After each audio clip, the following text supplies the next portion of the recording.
జీతాలు పెంచారు. తెలంగాణ ప్రత్యేక ఇంక్రిమెంట్ ప్రకటించారు. డబుల్ బెడ్రూమ్ ఇల్లు కూడా ఇస్తామని అన్నారు. వీఆర్ఏల సమస్యలపై ప్రగతి భవన్లో మంత్రులు, ఉన్నత అధికారులతో సమీక్షించిన ముఖ్యమంత్రి ఈ కీలక నిర్ణయాలు తీసుకున్నారు. ఉద్యమంలో వెంట ఉన్న వీఆర్ఏలను ప్రభుత్వం గౌరవిస్తుందని చెప్పారు.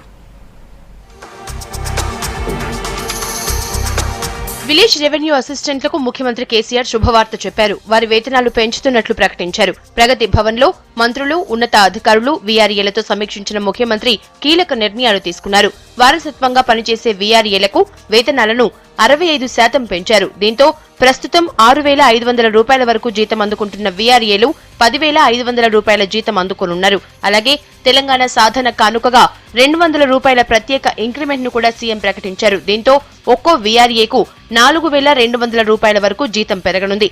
ఏప్రిల్ నుంచి కొత్త జీతం అమల్లోకి రానుంది. గ్రామంలోనే 24 గంటల పాటు ఉంటూ ప్రజలకు నిరంతరం సేవలందిస్తున్నారంటూ వీఆర్ఏల పనితీరును రివ్యూలో సీఎం ప్రశంసించారు. వారికి డబుల్ బెడ్రూమ్ ఇళ్లు కూడా ఇస్తామని అన్నారు. అలాగే వెట్టి, మత్కూరి, కావల్కార్, కాందార్ లాంటి పేర్లతో పిలుస్తున్న వారిని గౌరవంగా వీఆర్ఏలుగా పిలవాలని ఆదేశించారు. వీఆర్ఓ, అటెండర్, డ్రైవర్ లాంటి ప్రభుత్వ ఉద్యోగాల నియామకాల్లో ప్రస్తుతం పనిచేస్తున్న వీఆర్ఓలకు 30% ఉద్యోగాలు రిజర్వ్ చేస్తున్నట్లు ముఖ్యమంత్రి ప్రకటించారు. పబ్లిక్ సర్వీస్ పరీక్షలు రాసి వీఆర్ఏలుగా అపాయింట్ అయిన వారందరినీ రెగ్యులరైజ్ చేయాలని సీఎం నిర్ణయించారు. ఇందుకోసం విధి విధానాలు తయారు చేయాలని టీఎస్పీఎస్సీ చైర్మన్ చక్రపాణి, రెవెన్యూ శాఖ స్పెషల్ సెక్రటరీ గోపాల్ ను సీఎం ఆదేశించారు. పబ్లిక్ సర్వీస్ కమిషన్ ద్వారా పరీక్ష రాసి ఉద్యోగం పొందినప్పటికీ తక్కువ వేతనంతో పనిచేస్తున్న 2,900 మంది డైరెక్ట్ రిక్రూట్ వీఆర్ఏలకు ఈ నిర్ణయంతో మేలు కలగనుంది. అలాగే కొత్త జిల్లాలు, డివిజన్లు, మండలాలు ఏర్పాటు చేయడం వల్ల చాలా పోస్టులు అవసరమవుతాయని సీఎం చెప్పారు.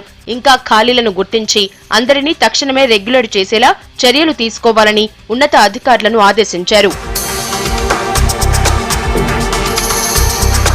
కొన్ని రోజులుగా వారసత్వంగా పనిచేస్తున్న వీఆర్ఏలు తమ సమస్యల్ని పరిష్కరించాలంటూ ఆందోళనలు చేశారు. వీరి సమస్యలపై డిప్యూటీ సీఎం మహమూద్ అలీ, మంత్రి కేటీఆర్ చర్చించారు. సీఎం దృష్టికి సమస్యలు తీసుకువెళ్తామని 3 రోజుల క్రితం హామీ ఇచ్చారు.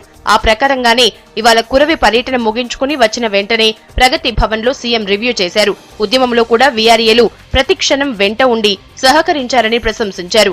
ఆర్థికంగా భారమైన గ్రామ స్థాయిలో ఉండి కీలక సేవలు అందిస్తున్నారు కాబట్టి జీతాల పెంపుతో పాటు తెలంగాణ ప్రత్యేక ఇంక్రిమెంట్ ఇచ్చేందుకు నిర్ణయం తీసుకున్నట్లు చెప్పారు. మొత్తంగా సీఎం నిర్ణయంతో రాష్ట్ర వ్యాప్తంగా 19,345 మందికి మేలు కలగనుంది.